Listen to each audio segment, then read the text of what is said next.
नमस्कार, मैं ओमकार पांडे और स्वागत है आपका न्यूज 18 राजस्थान के डिजिटल प्लेटफॉर्म पे।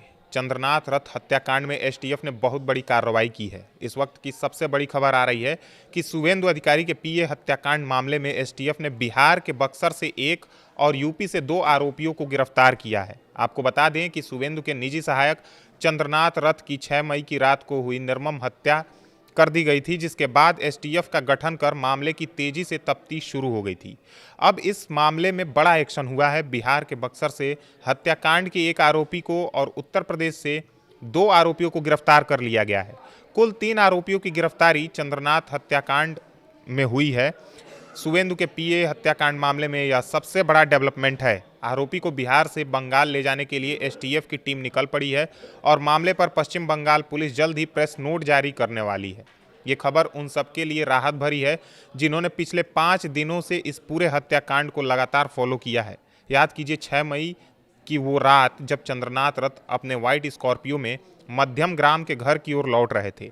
महज 200 मीटर दूर जेसोर रोड पर उनकी गाड़ी को फेक नंबर प्लेट वाली सेंट्रो ने रोका और मोटरसाइकिल सवार हमलावरों ने पॉइंट ब्लैंक रेंज से फायरिंग कर दी। पूरी घटना 60 सेकंड से भी कम समय में खत्म हो गई। चंद्रनाथ को छाती, पेट और सिर में गोली लगी। पूर्व वायुसेना अधिकारी और शुभेंदु अधिकारी के सबसे भरोसेमंद सहायक चंद्रनाथ की मौत ने पूरे बंगाल को हिलाकर रख दिया।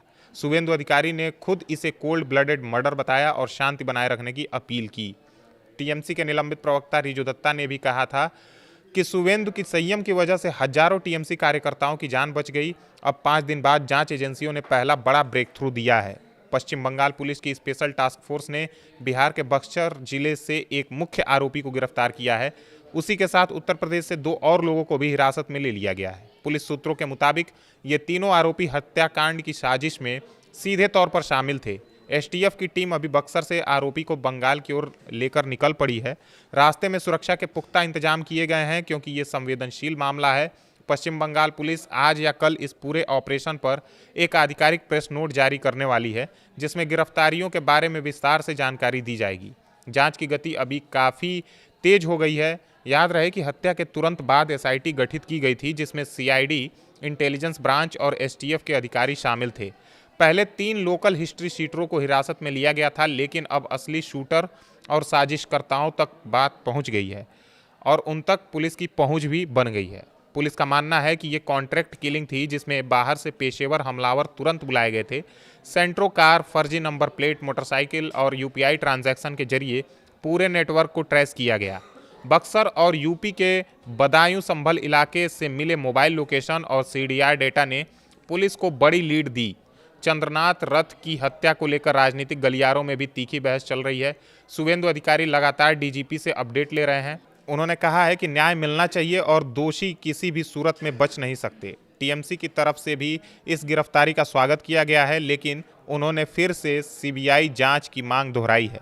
बंगाल में पुश पोल हिंसा के बीच यह बड़ी गिरफ्तारी है। लोग उम्मीद कर रहे हैं कि अब बाकी बचे आरोपियों को भी जल्द गिरफ्तार कर लिया जाएगा। ये गिरफ्तारियां सिर्फ शुरुआत हैं। एसटीएफ की टीम जब आरोपी को कोलकाता लाएगी तो पूछताछ में और बड़े खुलासे हो सकते हैं।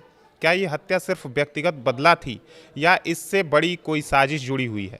क्या कोई बड़ा नेता या संगठन इसके पीछे है? पुलिस अब इन सवालों के जवाब ढूंढ रही है।